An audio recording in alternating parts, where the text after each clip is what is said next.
everybody? Welcome to another quick on-the-fly reaction, Scenic Views. And let's just get right into it. Let's just discuss. Not my Luke. What does that even mean? Good friend of mine, again, always big shout out to Dave Maddox. Tagged me in a post, and I want to open this up with a quote that my friend responded with, which was a really good response, which was in response to the Not My Luke hashtag and discussing it, and me saying something along the lines of people really comparing canon Luke that we have now to the fan fiction Luke that we had before. He says that Luke, the Luke that was in the legends and in the books, is the Luke that we all dreamed and hoped we would be. You know, it's the dream of the individual we want to be when we grow up. But the Luke that we got in the movies is the person we actually become when we grow up. And I think that really ties it all in perfectly. Now, I know that a lot of people are going to be divided on this. I think the more I think about it and the more I'm like, why can't Star Wars people or fans ever be on the same page? And I think the reason why is because since the original trilogy and then the prequels and then now the everything that's come after, there's different fan groups that are spawning, and they're all in love with Star Wars, but some love the original trilogy. The prequels let them down and they're not a fan of this or the last two. Or there are people who love all of them, or people who just love the prequels but think that the trilogy is old. Or I think that would be that's probably the one group that really gets no say in any of this, because that just doesn't make sense. Or, you know, the prequels completely out, but, you know, the new ones and the anthologies plus the original trilogy. Overall, different groups have spawned. And so you're going to have a bunch of Star Wars enthusiasts, but some will never agree on certain points with others. And in this case, The Last Jedi. And I think I'm seeing such a split divide. I think even my brothers are like not a fan of it. One really likes it, but doesn't think it took enough chances, and another one absolutely hates it. He thinks it's of the worst. He thinks it's episode 1 as the absolute worst, episode 2 underneath that, then The Last Jedi. And you see this spectrum of people who really love it, and then people who really hate it. And yeah, and I'm just like, why?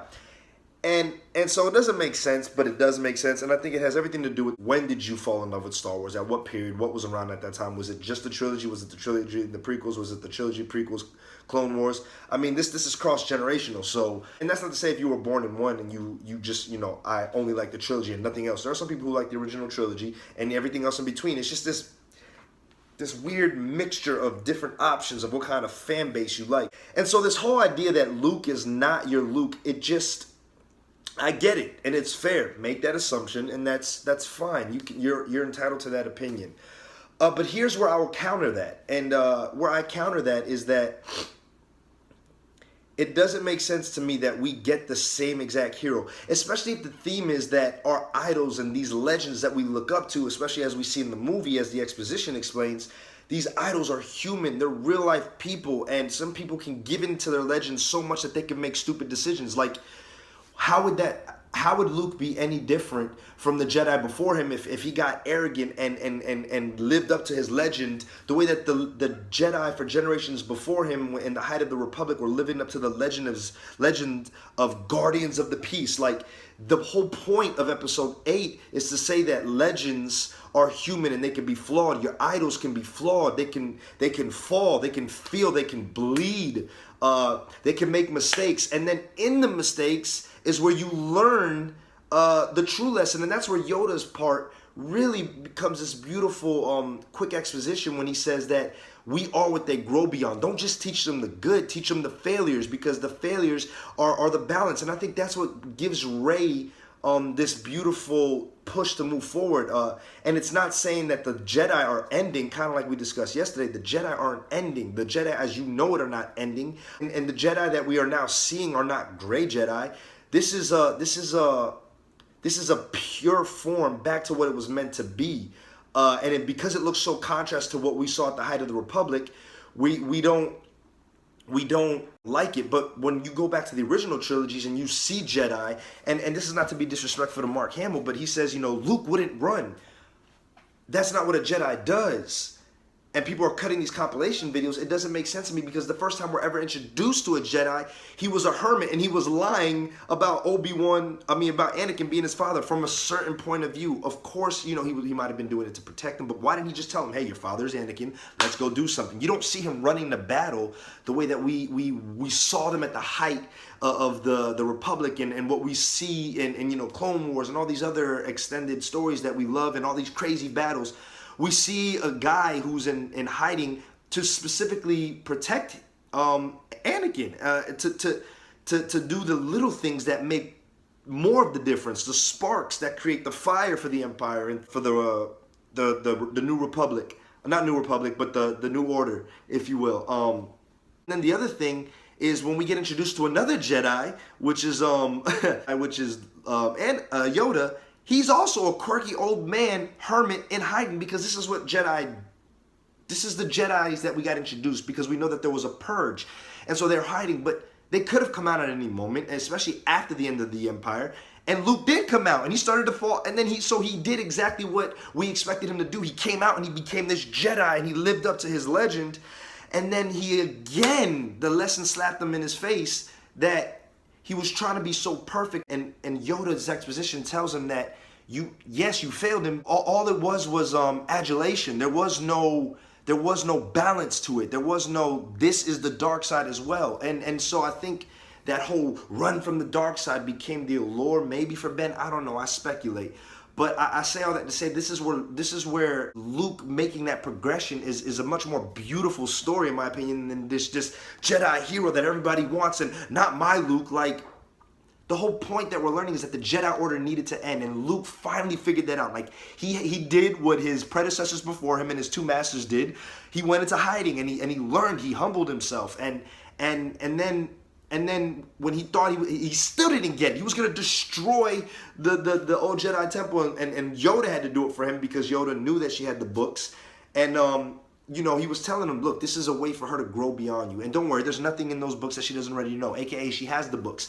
And because she has this purity about her, she can be the new start to the Order, the way that the Jedi Order was meant to be. After learning a valuable lesson from Luke, that the Jedi don't have a monopoly on the Force. To be arrogant and to think and to live up to your legend is to be folly. Pride comes before the fall. Like, there's a spiritual story here, but I guess people just wanted lightsaber battles, and I don't know. I don't know, but I'm just saying this is my counter reaction to why people think this is not my Luke. This is my Luke. This is the Luke that I can relate to, because as I get older, I thought I am not the man I thought I wanted to be when I was younger, and I can grow jaded, and so this is real life, but learning those lessons and growing is what makes the conviction stronger, as opposed to just, I'm a Jedi now and everything's good. I don't know what people expected from Luke. It just doesn't make sense to me. This is my Luke. I like this Luke. And I like to see that this is where the Order is going, and that it's restarting the Jedi Order and taking them away from their arrogance and their cockiness, and that led to a Sith powerfully rising right underneath their nose. I think I don't know. I don't know how to say it anymore. I don't know what else to say without beating a dead horse. So for everybody who says this is not my Luke, why? I get what you're saying, but I don't know. And it goes back to another thing, like that even translates into the lightsaber battles, right? Like, the lightsaber battles were very consistent with what we saw 30 years ago, because who was training Luke? Like, who trained Luke? Maybe Obi-Wan, maybe Yoda. But who trained them in those styles? There was like 7 styles. Who trained him? I could be wrong. You can fact check for me. But who trained them in the styles? We saw this elegant sword play in the prequels. But then after that, we wondered, well, why was Obi-Wan's style so whatever? And because it just was different. They were older. They were toying with each other, if you will. And that's a whole other speculation we can get into, but the lightsaber battles in this one, or the wielding of the lightsaber, is consistent with what we saw 30 years ago. It's very rough around the edges. It doesn't have that elegance because the Order's gone, and I don't know. I see progression everywhere, and I like that it's starting over. because everything is not black and white. Not everything is light and dark side of the Force. And yes, episode 8 kind of touches on that. Where there's a light side, there's a dark side. But I see more than just the light side versus the dark side. I see Rey being pulled to the dark to understand the dark a little bit better, the way that Luke did. And that's why he says powerful dark, powerful light, balance. Everybody in between has the Force in them. And I think Luke is not going to be gone. I think he's going to continue to teach Rey, and we're going to see Luke teaching him. And I agree with somebody else, I forget who made the point, but those teachable moments in leadership, when it's not just, hooray, we're going into battle, but serious moments of leadership. So, I don't know, I can go on and on and on, but for those who say this is not my Luke, I'm going to hashtag counter that with, this is my Luke, and this is why I think so.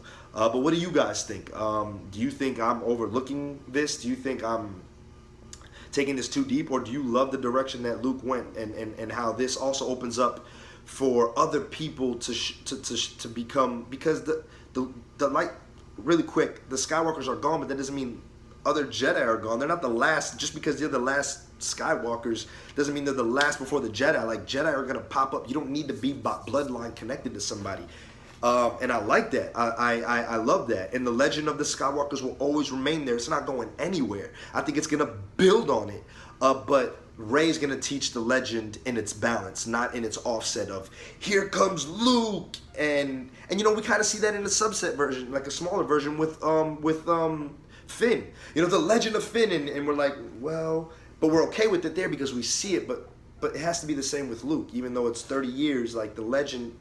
It just, overall, this is about dispelling legends. Legends are good when there's a balance to understanding that there's failure that makes the legend legendary. Otherwise, all these conquests become a fairy tale, and I don't know. Anyways, my Luke. What do you guys think? Like, subscribe, share, and let's just comment. Let's just discuss it. Let's get geeky with it. And shout out to Dave Maddox. This one was for you, buddy.